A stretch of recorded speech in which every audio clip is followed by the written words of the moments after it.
Thank you for joining me for another episode of Stress Free Love, the talk show. I am Hillary Stevenson, your host and a therapist. My featured guest today is Jabee Williams, a local activist and an artist. We have been friends for over 20 years. I am so excited for him to let you into his world of being an Enneagram 4. Join me, dive into some of his most personal moments. Our guy, Jabee Williams. We've got a couple of special guests I'm going to introduce you to. One of them is a regular. That is my girl, Jonna Marie. Hi, everybody. I'm a 9. Yes. And I am trying to get it. Today, we have a special guest in the building, Oklahoma City's own celebrity guest and a good friend of mine, Mr. Jabee Williams.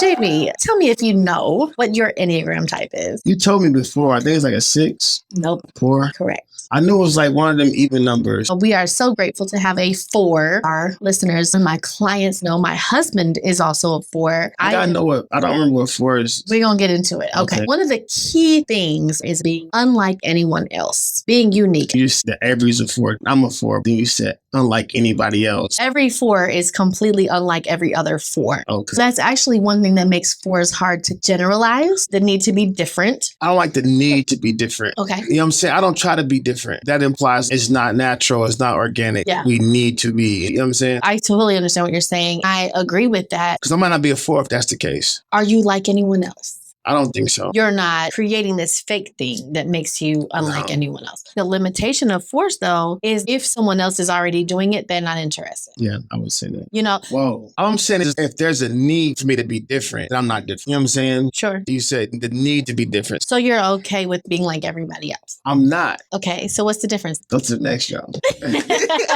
No, I see what you're saying. I can't control it. Not like I make a decision. I need to do this, so I'm not like them. It's not like you're actually like them and you're pretending not to be. Exactly. No, you are definitely absolutely unique. Okay. Is the fact that I'm going back and forth with you about that a part of it? It definitely is. Okay. Yeah, absolutely. When 4s are unable to do something that someone else is doing, even if it was authentic to them, if they were going to do it, but somebody else did it first, they're like, I'm on to the next. Exactly. Yep. Okay. Yep. I guess that could be the need to be different. Is not that 4s are pretending to be different. They're going to be different anyway. Yeah. They don't have a choice. No doubt. It can get in the way of the creative process to need to be different. There have been studies done with 4s at conferences where they're not able to just sit at a round table with everyone else. That's funny. On Sunday, I went to visit a church and they was trying to go eat afterwards. Everybody trying.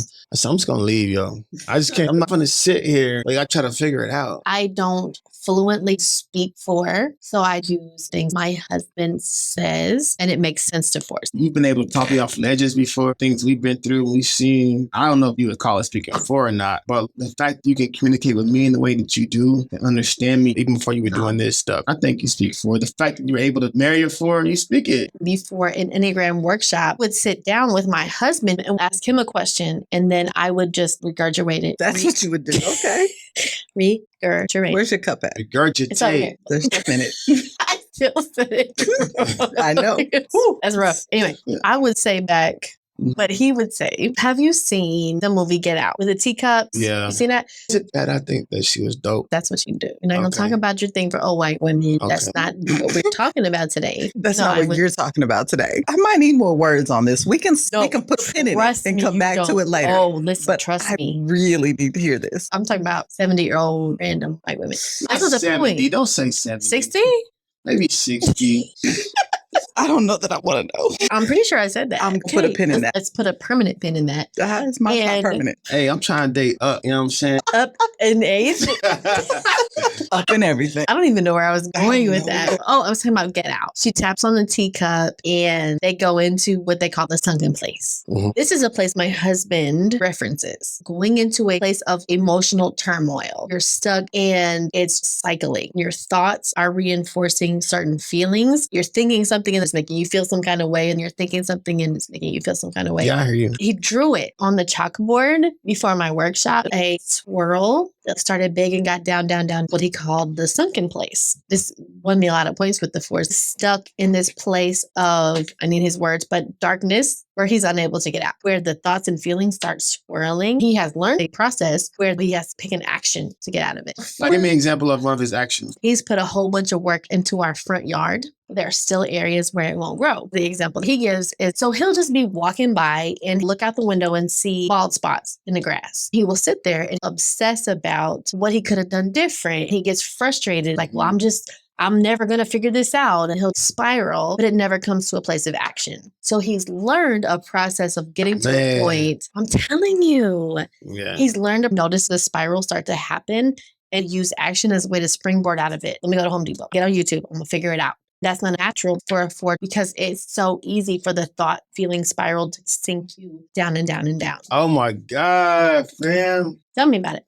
He described it really well. I like that. There are things that spiral and sink you down. I read this autobiography of Marcus Garvey. When he was a child, like 12, 13, it's tradition in Jamaica. The father would dig a hole, 7, 8 feet deep hole, right? The father would take the son, climb down a ladder into that hole and say, when I climb up, I'm pulling the ladder with me. You got to figure out how to get out on your own. His dad climbed out of the hole, pulled the ladder up. He had to figure out how to get out of that 8 feet hole on his own. When you say that spiral, you're trying to climb out, but you can't. It's the same thing. He said his mom would come out crying and screaming to his dad, let my baby up, let him up. He can't do it, let him up. And life is like that, where people are trying to help you, but his dad wouldn't let that happen. Eventually, he clawed himself out of the hole. His dad said, see, now you know in life, you can't depend on anybody but yourself. It's the same thing. One thing will put you in that hole. It's up to you to climb out. You might have friends come try to help you, even though you know that person was there for you. If his mom had pulled him out of that hole,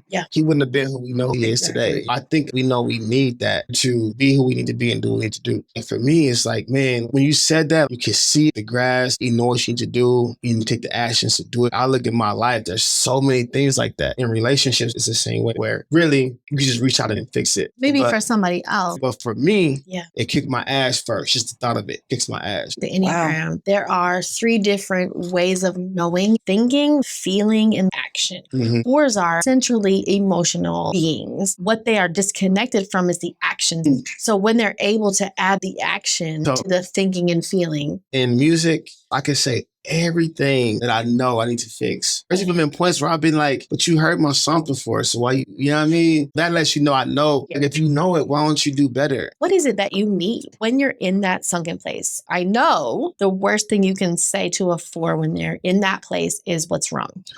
What I've learned from my husband is what he needs from me is to basically block for him while he's down there. He doesn't need me to pull him out. He needs me to have confidence that he'll be back. Yeah, that takes some maturity and some understanding. To do that, you got to know at this moment, it's not about me. That's the hardest And that's part. hard for anybody. That's hard for anybody. Being able to recognize the smallest things impacted them differently. It's real, and it really does matter. God. Trying to tell somebody that what you're feeling is real.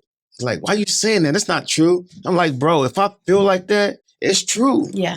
What are you talking about? Yeah. Right. If you touch my arm, I'm going to feel it. It's going to be real, but it isn't going to hurt me. If you touch someone exactly the same way that has a 3rd-degree burn, you could touch them in the exact same way. I hear you. It is literally going to affect their pain receptors in a completely different way. And it is real. So what you're saying is to somebody else, it might not be nothing. Right. But to someone that has a 3rd-degree burn, I got it. Talking about 4s and all of this emotion that they carry. I don't really like emotion. I don't like my emotion. I don't like other people's emotion. I understand it's real and it has happened and it affects every aspect of your life. But then it's like, well, why are you letting it affect you? If you know it's something that's affecting you, why can't you just flip a button and be like, nope, not today?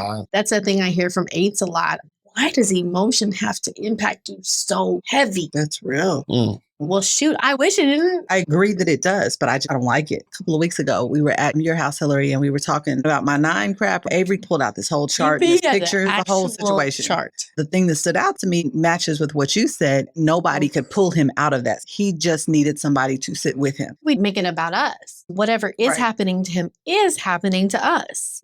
The fact that my husband just completely withdrew affects everyone. But what he was able to share with us was that he is going down and down and down into this sunken place. That he can get so far and still be able to pull himself out. What he talked about is what we call melancholy, the happiness of being sad. Fours embrace melancholy without needing to be pulled out of it. It might be a certain movie, it might be a certain weather or place, whatever that is. He needs to be able to go there. I'm going down and down and down. The rope only goes so far. That's the melancholy. I can pull myself up from here. If you don't let me have that, I'm going to fall off of the rope and I'm going to get to a level nobody wants to see and nobody can get me out of. You could be like, okay, and let him do what he should do. I could be like, well, what about me? For sure. There have been times I'm like, what if me to get where I'm at? I need to be in my own house, my own time, just chilling. Yeah. Watching a hip hop movie or something like that. Doing shows and performing lift my spirits. We went through a whole year and a half of nobody being able to do anything. Wow. It affected my life, my income, everything. As soon as things started picking up, I'm doing everything. I'm creating and working and doing everything I can do to get back to where I was. It's like, oh wait, what about you gonna do a show on my birthday? Like really? You want me to do a show on your birthday? You know what I'm saying? That's what you really want. Right. We're so enmeshed and fours are not. They know what they need in order to survive and be functional. I wouldn't say they do a great job of communicating what they need. I suck at communicating everything. I'm horrible at communicating. In fact, not being fluent in fours.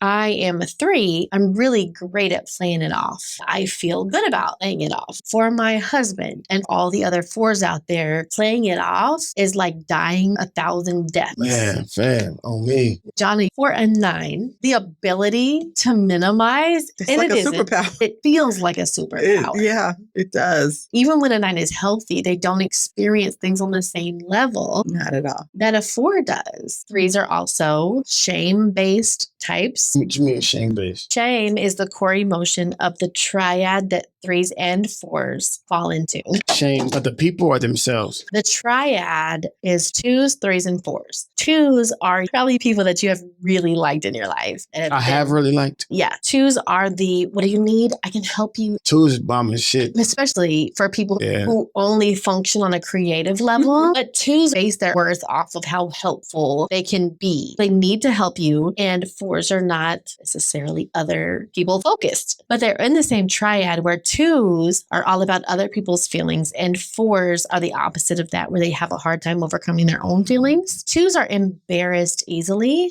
3s are embarrassed easily, but they're so good at projecting a certain image that no one would ever know. 4s, that typical iceberg, how you see the tip at the top, but everything else is below the surface, that's a 4. They're not easily embarrassed. It's more of a deep, dark quicksand that's pulling them down. Yeah. What's that? Wow. No, just like the shame part. Because I'm a 3, no one will ever see us struggle. If 4s were to pretend, they wouldn't be able to deal with themselves. Yeah. It's not that they don't recognize what other people desire of them or want them to be, but the cost they would pay for conforming is something they wouldn't be able to handle.